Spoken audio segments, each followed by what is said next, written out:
Have you ever replayed a conversation from years ago, wondering if you said the wrong thing? Do you spiral into worst-case scenarios before anything even happens?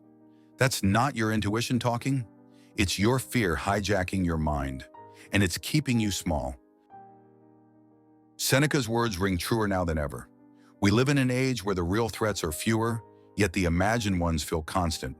Our minds designed to help us survive now sabotage our peace. We rehearse disasters that never come. We anticipate judgment, failure, rejection, all before taking a single step. Overthinking isn't wisdom. It's fear with a mask on. There's a quiet war happening in your mind. You wake up and it starts before your feet even hit the floor. What if I said the wrong thing yesterday? What if I mess this up? What if I never get it right? You try to move forward, right, with your day, your work, your relationships. But every decision feels heavy. Every choice carries 10,000 imaginary outcomes, all screaming for attention. And so you freeze, you delay, you scroll, you analyze, you spiral. You don't lack discipline, you don't lack motivation. You're not lazy, you're just exhausted from the noise in your own head. In a world of overstimulation, where every thought competes for your attention, overthinking has become the default. But it is not your friend. It's not a sign of intelligence, maturity, or self-awareness. It's fear, disguised as preparation. It's trauma, disguised as caution. It's insecurity, disguised as insight. Your mind is trying to keep you safe, but in doing so, it's keeping you small. The Stoics knew this long before neuroscience caught up. They didn't have social media or endless to-do lists, but they had the same mind, the same spiraling thoughts, the same need for control, and they learned how to quiet the storm. Because the truth is this: your mind will lie to you. It will predict doom where there is none. It will conjure enemies where there are only reflections. It will dress up fear as logic and indecision as wisdom. But you don't have to believe it. You can learn to see it for what it is: a tool. And like any tool, if left untrained, it becomes dangerous. This video is about reclaiming that tool, about learning not just how to think, but how to think clearly, how to move even when you're unsure, how to create even when you're afraid, how to live even when your mind is screaming otherwise. So if you're tired of living in your head, if you're tired of mental static and emotional spirals, this is your sign to stop listening to the lies and start building inner clarity. Welcome to the Creative Code. Let's begin. There's a certain kind of exhaustion no one talks about. It's not the tiredness of the body after a long shift. It's not the kind that sleep can fix. It's the exhaustion of thinking everything to death. Your brain, always spinning, always calculating, always asking, should I say something or stay quiet? What if they're mad at me? What if I'm making a mistake? What if this ruins everything? You play out scenarios in your head like a movie director. Every word rehearsed, every moment analyzed, every outcome pre-lived in full color, and then lived again in doubt. You second-guess your second guesses. You apologize for things you haven't even done yet. You look for signs in silence, patterns in coincidence. You try to be so prepared, so aware, that you forget to be present, because overthinking makes you feel like you're doing something. It makes you feel like you're in control. But really, it's a form of mental self-harm. It's fear dressed up as logic. It's you, replaying pain on a loop, hoping this time it'll hurt less. But it never does. The loop overthinking starts with a question, but it rarely ends with an answer. Because your mind isn't looking for truth, it's looking for certainty. And certainty doesn't exist. So you keep thinking, keep analyzing, keep spiraling, until even the simplest decisions, what to wear, what to say, whether to rest, feel like life or death calculations. And here's the worst part. The more you overthink, the less you trust yourself. You start outsourcing your instincts. You ask others what they think. You second-guess your ideas, your desires, your gut. You no longer move with clarity, you move with caution. And caution is not the same thing as wisdom. It's just fear that's been to therapy. Overthinking costs you everything. It steals your time. You spend hours stuck in thought, doing nothing but mentally pacing. It kills your creativity. You stop before you start. You edit before you create. You judge before you explore. It ruins your relationships. You assume the worst. You read between lines that weren't written. You pull away before you're left. It numbs your joy. Even the good moments feel fragile. Like any second, the floor might drop out. So you brace. You detach. You miss the moment entirely. And worst of all, it makes you forget who you are. You become so obsessed with what could go wrong that you lose sight of what's already going right. You become a mind, not a person, a thinker, not a feeler, a watcher of your own life, but never a participant. Why your mind lies. It's not your fault. Your brain evolved to protect you, to scan for threats, remember dangers, anticipate outcomes. It's trying to keep you safe. But in a world that's no longer full of predators and cliffs, it starts to create mental ones. A silence becomes rejection, a text becomes abandonment, a raised eyebrow becomes shame, a what if becomes a death sentence. The mind doesn't want truth, it wants comfort, and comfort comes from knowing what's going to happen. So if it can't know, it imagines. And the imagination, unchecked, is a cruel god. The Stoics knew this. Marcus Aurelius wrote, "You have power over your mind, not outside events. Realize this, and you will find strength." Overthinking is what happens when you try to control things outside your mind. People's opinions, future outcomes, your partner's tone of voice, the job you didn't get, the childhood you can't fix. It's wasted motion. Stoicism offers something else, not comfort, not control, but clarity. And clarity is freedom.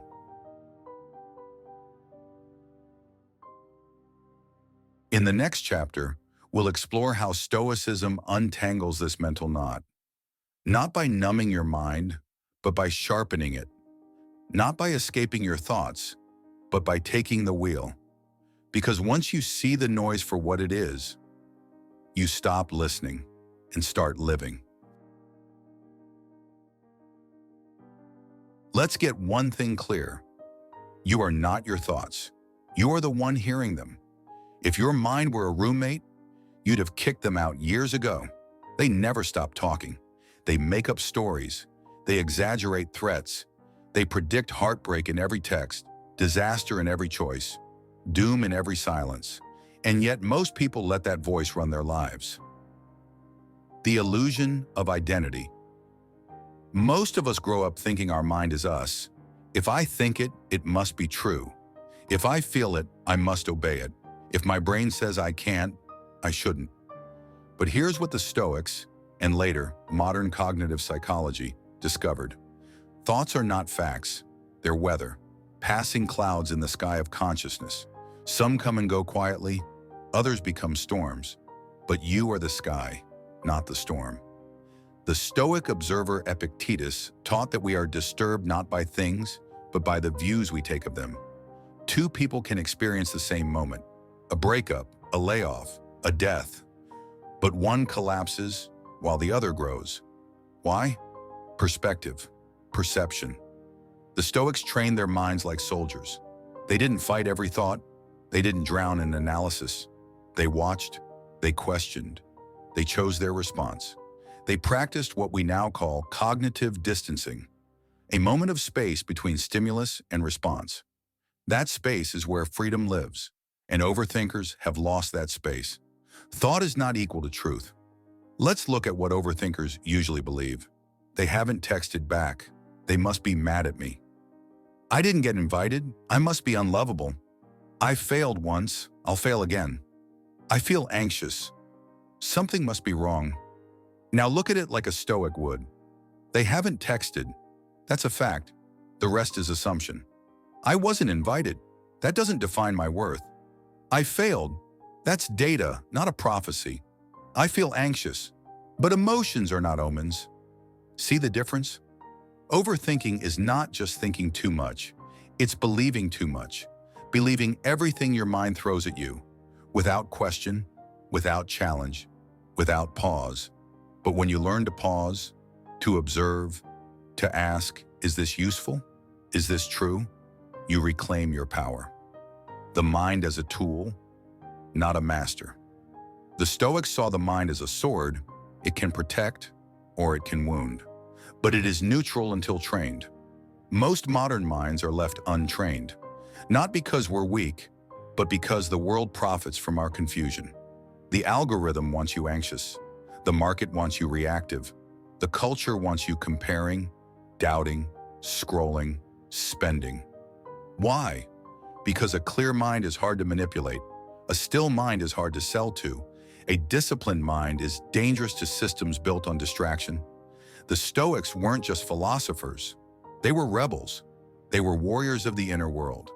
And their quiet rebellion started with this simple act: choosing what to believe. You are the architect. Here's what most people never realize.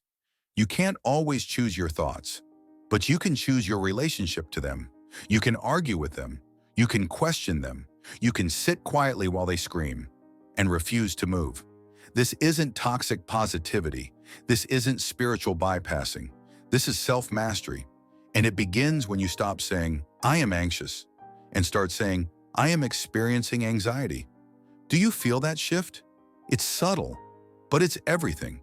You stop being the emotion and start being the one who witnesses it. From there, you can choose how to respond. That's the Stoic way. A modern example. You wake up with a knot in your stomach. Your brain starts, "I don't want to go to work. What if I mess up again? What if they fire me? What's the point of any of this?" Now insert the Stoic pause. Observe, breathe, ask, what is the actual problem here? What can I control in this moment? Is this fear based on past pain or present truth? You begin to parent your mind instead of letting it run wild, and slowly, the noise begins to fade. The mind lies, but it can be retrained, not with force, but with discipline. In the next chapter, we'll explore exactly how to build a Stoic mind, one that sees clearly, acts wisely, and no longer spirals at the first sign of discomfort. Because your freedom doesn't start in the outside world. It starts here, in your head, and it's time to take it back.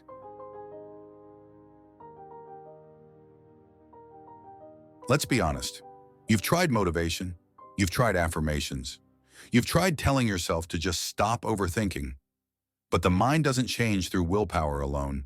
It changes through training. The Stoics didn't wait for clarity.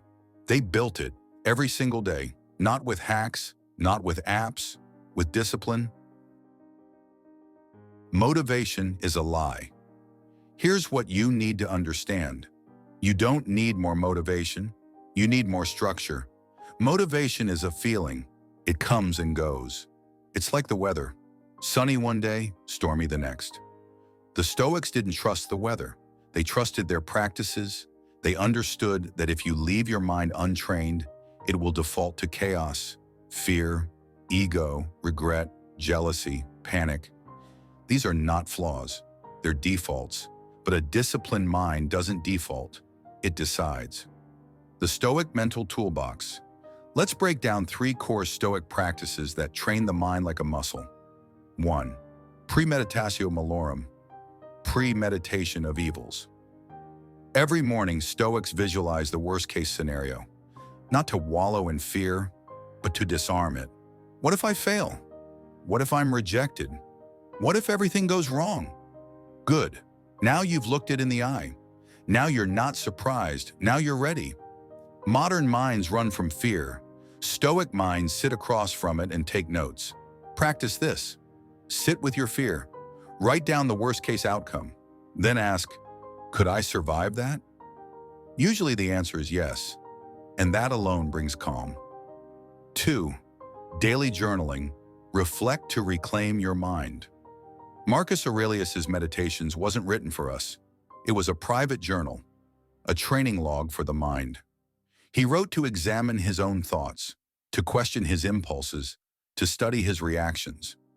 You don't need to write essays, just one page, one paragraph, one line. Try this daily. What am I feeling? What story am I telling myself about it?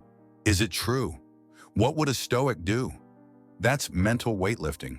That's how you grow. 3. Voluntary discomfort. Do hard things on purpose. Modern life is engineered for comfort, and comfort breeds weakness. The Stoics deliberately did hard things to prove their mind was stronger than their body. They fasted. They walked barefoot. They bathed in cold water, not to punish themselves, but to practice self-command. You don't need to sleep on the floor, but you do need to do the thing your mind resists. Wake up when the alarm goes off. Take the cold shower. Speak your truth. Post the project. Go on the walk even when you don't feel like it. Each act of discomfort is a vote for your future self, and every vote counts. Your mind rewired. These practices aren't aesthetic. They're not spiritual performance. They're psychological reprogramming. They teach your nervous system that you can handle discomfort. You don't need to chase validation. Your worth is not determined by fear. You are in charge, not your spiraling thoughts. This is how overthinking begins to dissolve.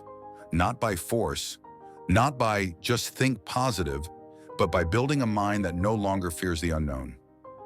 Stoic mind, modern life. We can't live like ancient philosophers. We live in a world of phones, bills, noise, and performance.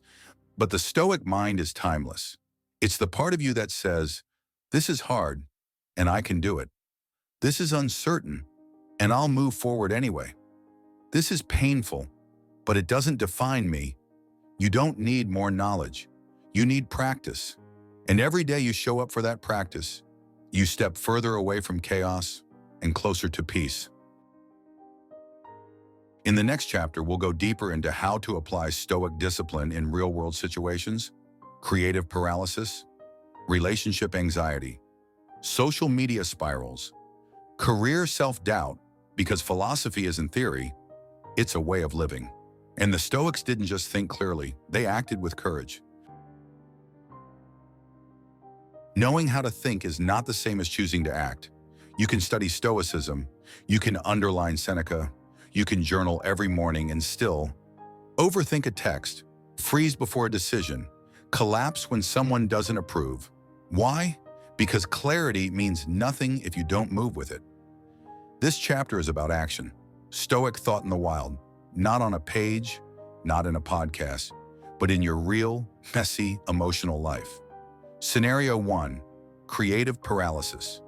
You have an idea, a project, a design, a vision, and you feel the spark. But then your brain whispers, what if it's not good enough? What if people hate it? What if I fail? So you don't post it, you don't finish it, you tweak it endlessly. You hide behind perfectionism, which is really just fear in designer clothing. The Stoic move, act with integrity, not outcome. Marcus Aurelius wrote, don't waste time debating what a good person is. Be one. Likewise, don't overthink what the perfect post looks like. Post it. Don't rehearse every line of the conversation. Say it. Don't wait for your art to be perfect. Release it. Courage lives in motion. Even if the voice in your head is still afraid, move anyway. Scenario 2, relationship anxiety. You send a message, no reply. You see they're online, but still no response. Your mind kicks in. Did I say something wrong? Are they losing interest? Should I double text? Should I back off? Suddenly you're replaying every word, imagining rejection before it even happens. The Stoic move, accept what is not yours to control. Epictetus reminds us, some things are up to us and some things are not. You can't control how they feel. You can't control if they ghost or reply or love you back. You can only control your integrity, your honesty, your self-respect. So instead of spiraling, ask yourself, what would respect look like right now? Then do that, not from fear, but from clarity.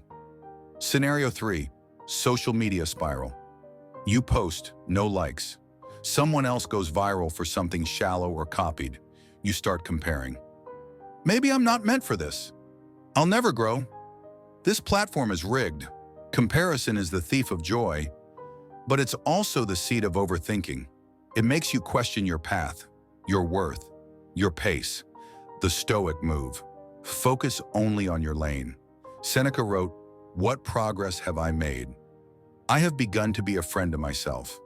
When you overthink how you're performing, you abandon how you're becoming. Don't check stats, check soul. Are you aligned? Are you creating from truth? Then your job is done. Keep showing up. The algorithm is not your God. Scenario 4, career self-doubt. You want to quit your job, or switch paths, or take a leap. But then your mind whispers, what if you regret it? What if you fail? What if you lose everything? So you stay, stuck, safe, slowly dying inside. The Stoic move, fear regret more than failure. Marcus reminds us, you could leave life right now. Let that determine what you do and say and think. Let that sink in. You're not guaranteed a long life, but you are guaranteed one thing: time will pass. And if you let fear decide for you, you'll trade your entire life for a paycheck and a pension you resent. No one's saying quit recklessly, but don't confuse fear with wisdom. Build your exit plan. Start small, move fast, trust your strength. The Stoic Daily Check-In. Here's a tool you can use every day to apply Stoicism in real time. Ask yourself, is this in my control? Am I acting from fear or clarity? What would a strong, calm version of me do right now? That's it. Not overthinking, not waiting, just checking in and choosing wisely. You don't need to get it right every time. But if you ask these 3 questions every day, you'll notice something. Your decisions get cleaner. Your energy gets calmer. Your life starts to align. In the final chapter, we're going to address something deeper, the root of overthinking, because behind every spiral is a wound, a fear of being wrong, unloved, unseen, and until you face it, no technique will stick. The Stoics had a remedy, not just for fear, but for the fear beneath the fear. It's time to confront that. Let's strip away the noise beneath all the spiraling thoughts, beneath the mental debates and what-ifs, beneath the fear of failure, embarrassment, judgment. There's something deeper, a fear you rarely say out loud, because it feels too big, too old, too personal. It sounds like this: if I mess up, no one will love me. If I fail, I'll be abandoned. If I speak up, I'll be rejected. If I slow down, I'll be forgotten. If I'm not perfect, I'll be alone. This is the wound that overthinking protects. You don't obsess over every detail because you're wise. You do it because some part of you believes your worth is conditional. Conditional on getting it right, conditional on pleasing others, conditional on being good, being smart, being perfect. So you live in your head. You try to think your way into safety. You try to manage other people's emotions before they even feel them. You try to earn your right to exist by being flawless. But here's the hard truth. Overthinking is not protection, it's a cage, and you built it from fear. Why Stoicism hits different? Most people think Stoicism is cold, detached, unemotional. But that's not the point. The point isn't to avoid emotion. It's to stop letting it run your life. The Stoics felt pain. They lost children, faced exile, survived plagues. And yet they remained calm, not because they were numb, but because they knew what was theirs to carry.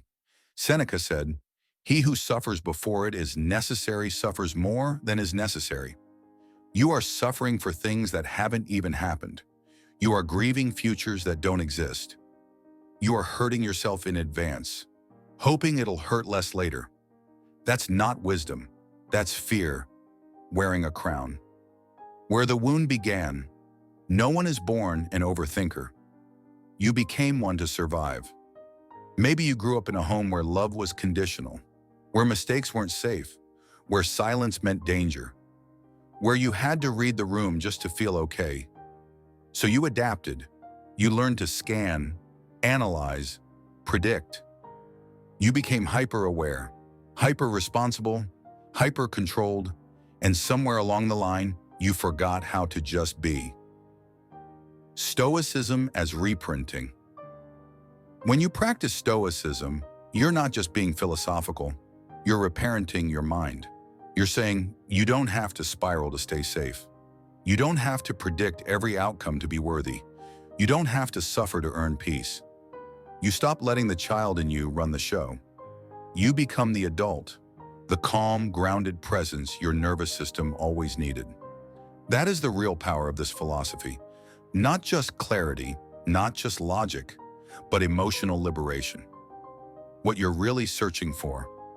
Overthinking gives you the illusion of control, but what you really crave is peace, trust, freedom, presence, and that doesn't come from knowing what happens next. It comes from knowing you'll handle it when it comes. Because you will. You've survived 100% of your worst days, and no amount of spiraling will prevent the next one.